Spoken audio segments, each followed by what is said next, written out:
आलेली सूज किंवा आतून सूज येते. काही काही सांध्यांना बाहेरची सूज असलेली दिसून येते, काही सांध्यांना आतून सूज असते आणि दुखरा सांधा असतो. तर ही सूज कमी करण्यासाठी आतमध्ये काही हाड एकमेकांवर घासून जर काही जखमा झाल्या असतील तर त्या बऱ्या करण्यासाठी आपल्याला ही हळद उपयोगी पडते.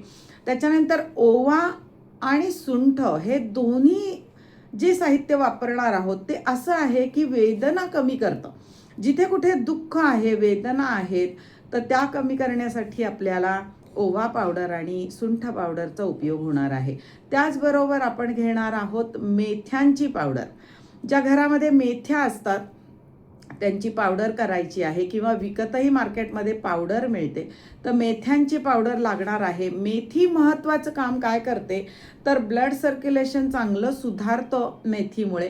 आणि दुसरं म्हणजे सांध्यांना जो कडकपणा आलेला आहे, ज्यामुळे आपण बऱ्याचशा हालचाली त्याच्या पूर्ण व्हिडिओ पाहण्यासाठी लिंकवर क्लिक करा आणि नवनवीन अपडेट्ससाठी लाईक, शेअर आणि सबस्क्राईब करून बेल आयकॉनवर क्लिक करा.